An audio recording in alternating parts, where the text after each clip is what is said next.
Et je laisse la parole à Eric Ehlers concernant la DLH 49. Merci Monsieur le maire, mes chers collègues. La première des délibérations logement de cette année concerne le 7 bis Cité Véron, qui est un petit endroit bucolique dans lequel la ville a acheté, afin de le confier à un bailleur, un ensemble immobilier. Donc dans un secteur qui n'est pas saturé en logements sociaux et pour un coût de 5 700 € du mètre carré, qui est très inférieur au prix du marché. Afin d'affiner notre position, j'ai envoyé des questions à M. Gonzalez, rapporteur sur ce dossier, à savoir quel est l'état du bien, comporte-t-il un ascenseur et des travaux sont-ils nécessaires? Tout ça pour savoir si ce coût très intéressant a priori sera augmenté par celui de travaux mis aux normes, qui l'augmenterait hors de proportion. Donc je vous remercie et je vous donnerai notre position à l'issue de cette réponse. Mario Gonzalez. Merci Monsieur le maire, merci Monsieur Ehlers pour ce mail, c'est bien. C'est très bien parce que ça permet d'avancer effectivement. Donc j'informe les membres du conseil d'arrondissement que, conformément à ce que j'avais souhaité, Monsieur Ehlers m'a interrogé cet après-midi par mail sur 3 projets. Et je vous le dis très sincèrement parce que ça me permet, moi, de mon côté, d'interroger les services, parce que je n'ai pas forcément toutes les informations, et de vous remettre une réponse le plus exhaustive possible, en tous les cas, je l'espère. En tous les cas, sur ce projet qui est effectivement dans un lieu très emblématique du 18e arrondissement et de Montmartre, l'immeuble a été présenté, la RIVP a été titrée, c'est un immeuble qui est globalement en bon état, pour lequel il y a finalement très peu de travaux de prévus. La RIVP les estime aux alentours de 700 000 €.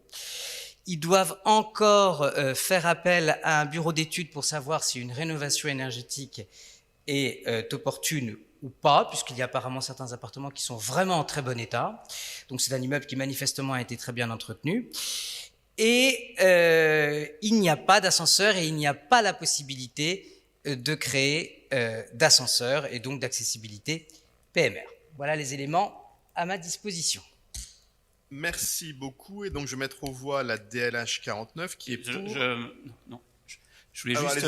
donc, en réponse à ces explications, donc nous serons heureux de pouvoir voter favorablement sur ce projet. Voilà, même s'il n'y a pas d'ascenseur, sachant qu'il n'y a que 4 étages, voilà, nous ferons un petit effort et nous voterons ce projet. Une fois n'est pas coutume. Voilà. Très bien. Si on nous améliorait, vous voyez, transmission des questions et un accord sur un dossier concernant la création de logements sociaux dans un quartier qui n'en est pas pourvu. Merci. Merci beaucoup. Donc, unanimité. Et je vous redonne tout de suite la parole concernant le 64 de la rue Le Thor. Oui, merci Monsieur le maire. Là, le cas est un petit peu différent. Nous sommes à la proximité de la porte de Clignancourt. Il s'agit d'un immeuble en pierre de taille. Là, le coût est beaucoup plus élevé puisqu'on excède les 7 000 € du mètre carré. Donc, j'ai posé les mêmes questions à notre rapporteur et j'espère que nous aurons une réponse aussi intéressante et précise. Je vous remercie. Mario. Merci, Monsieur Ehlers, merci, Monsieur le maire. Alors, sur cet immeuble, pour le coup, c'est un immeuble qui est bien connu et de la mairie du 18e, de mon prédécesseur, Michel Lerneuf, et des services de la ville, puisque c'est un immeuble qui a beaucoup souffert et qui a d'ailleurs fait l'objet de plusieurs arrêtés de péril. Et d'ailleurs, l'ancienne copropriété avait fait réaliser les derniers travaux qui avaient permis la levée, ou en tous les cas, auprès des services de la ville, un rapport comme quoi l'immeuble ne présentait plus de danger. Néanmoins, ce n'est pas parce qu'un immeuble ne présente pas de danger qu'il ne présente pas pour autant des difficultés. Et c'est ce qu'a révélé l'étude du bailleur qui a été titrée pour cette adresse, puisque il semblerait que les travaux qui ont été réalisés l'ont été sans garantie décennale, ce qui est un véritable problème pour les acquéreurs, que ces travaux n'ont été que partiels, qu'il y a encore plusieurs fissures dans l'immeuble. Bref, des travaux très importants à réaliser sur les parties communes et sur la structure de l'immeuble qui vont très certainement amener à des travaux que le bailleur estime aux alentours de 1,9 million d'euros. Là encore, impossibilité de création d'ascenseurs et d'accessibilité PMR. Mais en tous les cas, c'est une préemption utile. Vous voyez, c'est le typique exemple d'un immeuble et d'une copropriété qui a tout fait pour essayer de sortir de l'insalubrité, qui a tout fait pour essayer, mais qui malheureusement n'y est pas parvenu. Il y a une vente, la ville rachète et avec les moyens des bailleurs sociaux, on va pouvoir réhabiliter ce bâtiment, on va pouvoir réhabiliter les logements et rendre toutes ses qualités à ce bel immeuble. Si Monsieur Ehlers. Sinon, je passe directement au vote. Oui, merci. allez-y. Donc, compte tenu de ces éléments et de la situation particulière de cet immeuble, s'agissant d'habitants qu'il convient de protéger, et également d'un immeuble qui a un intérêt architectural, nous voterons pour cette délibération. Merci beaucoup. Et donc, je la mets aux voix. Donc, on est sur la DLH 53 rue Le Thor. Qui est pour, qui est contre, qui s'abstient. Unanimité. Je vous en remercie. On en arrive au 92 rue du Mont-Cenis. Monsieur Ehlers. Très bien. Un immeuble bourgeois de très belle facture avec façade pierre et briques, orné de ferronneries élégantes, dans un secteur qui n'est pas saturé en logements sociaux, mais pour un coût qui qui même dépasse les 8 700 € du mètre carré. Donc, dans l'attente de vos explications, nous restons en attente de ces éléments. Merci. Mario Gonzalez. À ce rythme, on va pouvoir ouvrir une agence immobilière. Hein. Ehlers et Gonzalez, agents immobiliers. Quand vous serez plus élu, Blague à part. Merci pour cette question, monsieur Ehlers. Donc, sur la rue Mont-Cenis, là aussi, effectivement, un immeuble de très belle facture. L'immeuble est en bon état et a été correctement entretenu et la RIVP, qui est le bailleur titré, ne prévoit finalement que des travaux essentiellement sur les parties communes, des travaux estimés à hauteur de 500 000 €. Je n'ai pas d'informations en ce qui concerne l'existence ou pas d'un ascenseur, mais de ce que j'ai pu voir du rapport, il me semble qu'il n'y en a pas et qu'il n'y en a pas de prévu. Merci beaucoup. Et donc, je mets aux voix... Alors, je vais vous apporter notre... Et donc, je vais malheureusement briser cette belle unanimité. L'agence est retardée la création de cette agence immobilière, puisque là, nous voterons contre, puisque le prix nous semble excessif et qu'il contribuerait à endetter la ville, qui l'est déjà suffisamment. Pour nous, le jeu n'en vaut pas la chandelle, donc nous voterons contre. Merci, mais je préférerais que vous créiez un bailleur social plutôt qu'une agence immobilière supplémentaire, mais enfin, chacun est très libre, une fois que vous serez plus élu du 18e, de faire absolument ce que vous voulez. Il y a des agences sociales aussi, des agences immobilières Alors, sociales. ça pourrait être une nouvelle création, mais en l'occurrence, nous allons voter sur la DLH 61 qui est pour, qui est contre, qui s'abstient, elle est adoptée. La DLH 64 n'a pas fait l'objet d'inscription, elle est adoptée, et je laisse... Excusez-moi. Allez-y, pardon. Oui. Eh bien, allez-y. Alors, elle n'est peut-être pas inscrite, mais on avait envie de dire quelque chose. Voilà, donc ça... mais ça sera une explication de vote très rapide, je vous rassure. Il s'agit donc d'une pension, d'un projet de... Non, ça va être contre. Ah, merde. Voilà, désolé. C'est une pension de famille et ainsi que des logements locatifs sociaux. Le projet n'a pas commencé, même s'il date de plusieurs années. La raison indiquée de cette délibération, c'est une hausse des coûts. Sur le fond, nous n'aurions pas d'opposition, sachant qu'il y avait déjà une résidence à caractère social. Le problème, c'est un problème architectural. Je suis allé voir sur place et sur le site de l'agence, sur la note qui avait été transmise à l'époque, qui était celle de la DLH 1777 de 2018.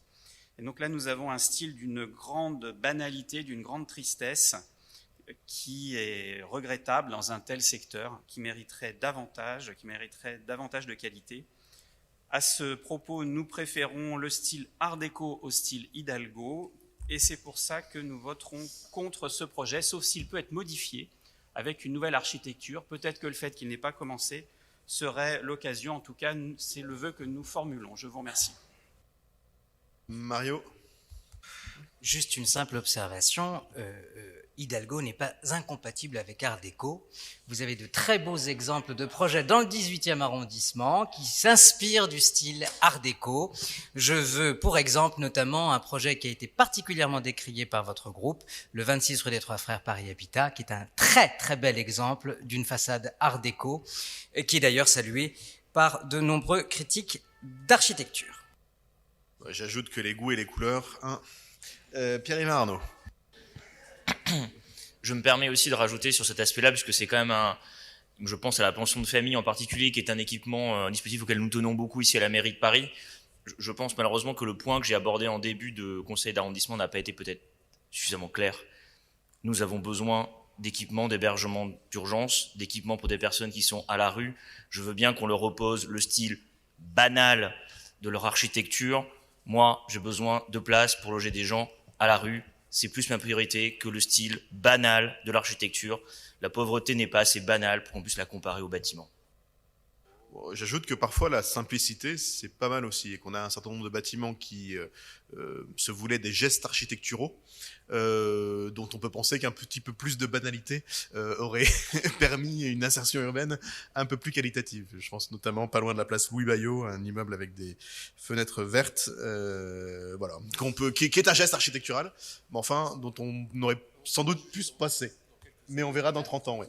Alors, sur la DLH 64, qui est pour, qui est contre, qui s'abstient, elle est adoptée. Et je laisse à nouveau la parole à Monsieur Ehlers concernant la 67, une modification de garantie d'emprunt. Non, ça sera très rapide. Là, c'était juste pour signaler notre abstention sur la DLH 67, la DLH 72 et un vote contre sur la DU 47, Chapelle-Charbon, dans la continuité de nos précédentes interventions sur cette ZAC. Je vous remercie.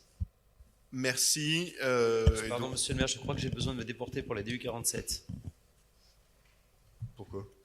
J'ai assisté au jury de maîtrise. Non, c'était le jury de l'école. C'est pas Selo. C'était pas Selo, pardon. Non. Mario.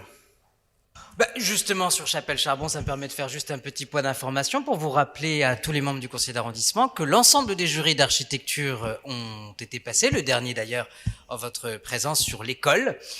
Saluer la tenue, la qualité des projets qui ont été présentés, avec, je le rappelle, une exigence environnementale inédite pour la ville de Paris, à tel point que ça a été un véritable casse-tête pour les équipes d'architectes, qui ont néanmoins réussi à relever le défi. Aujourd'hui, tous les projets sont désormais titrés, y compris l'école, qui abritera également une cuisine centrale. Tout cela dans une cohérence architecturale qui reste à affiner, et c'est la raison pour laquelle la deuxième étape commence avec des ateliers auxquels les habitants vont être conviés. Des ateliers pour justement coordonner l'ensemble de ces très beaux projets où vous retrouverez des façades en matériaux nobles tels que la pierre, vous retrouverez des innovations telles que des façades en plâtre avec une isolation en paille. Vous retrouverez, bref, de très très très beaux projets. Nous pouvons tous ici nous en féliciter. Merci beaucoup. Donc, je vais mettre aux voix la DLH 67 qui est pour, qui est contre, qui s'abstient. Elle est adoptée. La DLH 72 qui est pour, qui est contre, qui s'abstient. Elle est adoptée. La DU 47 qui est pour, qui est contre, qui s'abstient. Elle est adoptée. La DU 48 n'a pas fait l'objet d'inscription. Elle est adoptée.